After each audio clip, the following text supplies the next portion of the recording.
Sanctuary S rank is one of the hardest achievements in Cave Story Plus. Today I'm going to teach you how to earn it.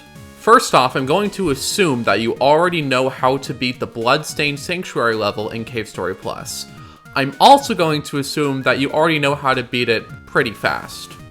This tutorial is going to teach you how to beat the Sanctuary Time Attack mode in under 3 minutes. The first thing you're going to want to do is configure your controls. I'll put a disclaimer here that this run makes heavy use of a turbo button. If you don't like the use of turbo buttons and you think it's cheating, this is not the video for you. If your controller doesn't have built-in turbo functionality, you can enable turbo by going into Steam Big Picture mode and editing the controller settings to activate turbo on your controller. I'm not sure if there's a built-in way to use turbo with a keyboard in Steam. You'll have to figure that out yourself if you want to use a keyboard and not a controller. It's also important to remember that along with use of a turbo button, you also need to be able to use a non-turbo button in order to charge up the spur. You can either use a controller where you can quickly turn on and off turbo functionality, or you can do what I did and use the top row of buttons to be your non-turbo buttons. Here's what my bindings ended up looking like. A and B are regular jump, X is turbo shoot, and Y is regular shoot. I'll tell you when to switch between the two positions. Alright, first let's go over the first room. Compared to the story mode, there are two major disadvantages you have in the Sanctuary Time Attack mode. You don't have access to the missile launcher, and you don't have access to the life pot. However, you do have one minor advantage over the story mode, and that's that you can carry the blade and the nemesis at the same time. And we will make use of that advantage. The way I like to pick up the weapons is I pick up the spur first, the blade second, and the nemesis third. This makes it so that compared to a normal run, the blade is in the same position that the missile launcher would be. This is important for muscle memory, as in this run, the blade fills the role of the missile launcher. Bloodstained Sanctuary B1 is essentially the same as in story mode. You basically want to just get good muscle memory so that you can complete this room in 17 seconds or less. You're going to want to use the XP capsules to level up your blade to level 2. You want it to stay at level 2, but you don't want to get it to level 3, but you want to make sure it doesn't downgrade to level 1. Other than that, it's essentially the exact same as the regular story mode. The next room is Bloodstained Sanctuary B2. This room is very hard. The unfortunate part is that the falling blocks are completely random, so I can't give you any advice on the block patterns. I personally recommend using the Nemesis in order to kill the buttes, as it has the longest range. I essentially have it held down the whole time. You're going to want to keep track of your HP as you go through this room.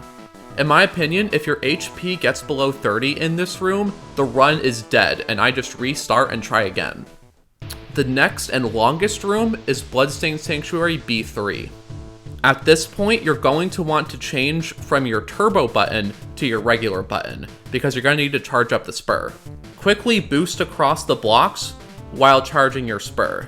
Ideally, you can shoot the delete with your spur and activate it. However, if it doesn't activate, it's not the worst thing in the world, and you can either use your nemesis or another spur shot in order to activate the delete. In a normal story mode Bloodstained Sanctuary run, you're hoping the enemies drop XP so you can level up your missile launcher. However, in a Sanctuary Time Attack run, you want them to drop hearts. So hopefully at least one of the big buttes drop a heart and you can fill up your HP a little bit. After that, the run becomes the same as story mode for a little bit. Avoid damage as much as possible, except for this area where you have to damage boost through these spikes. As you do that, you're going to want to start charging up a spur shot so that you can shoot your spur through the delete and into the next delete. You want your spur to be level 3, not max, level 3. And you're going to want to hug the bottom part of the delete in order to hit the next delete. Use the same trick to shoot through the deletes here. And remember that in this mode, there is no 24 missile upgrade. Alright, next up is Heavy Press, and you're going to want to switch to the Nemesis in order to defeat Heavy Press. After you defeat Heavy Press, you're going to want to check your time and your health.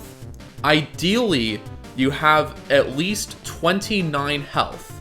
If your health is really low, and your time is below 1 minute 40 seconds, then you might want to go into the statue room and try for hearts.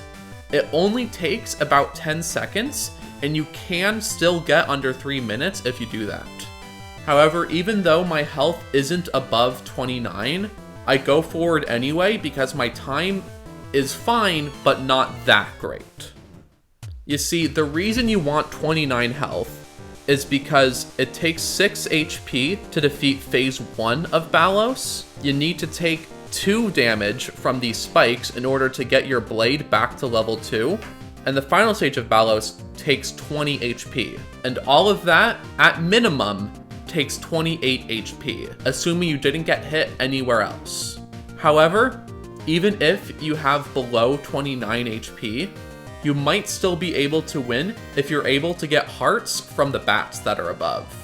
Alright, now let's get in depth into the Balos fight. For phase 1, you're going to want to charge up a max spur shot, hit him with it, then switch to the blade and turbo fire on him. He should die when he's only hit you twice. For phase 2 of Balos' fight, use a max spur shot to shoot into his eyes, and then switch to the blade, turn around, and turbo spam. This will deal the maximum amount of damage, and hopefully you're able to defeat it pretty quickly. At this point you have an opportunity to farm for hearts, so try to do that. Next is phase 3.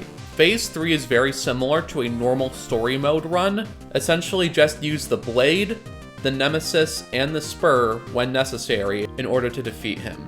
At this point, hopefully you have at least 23 HP. If you don't, then you kinda lost. At this point, when the spikes come up, make sure you have the blade out so that your blade goes down to level 2, and then immediately switch to the spur and start charging up a spur shot. Use your damage to boost up into the eye, and then use your spur shot, switch to the blade, turn around, and finish him off.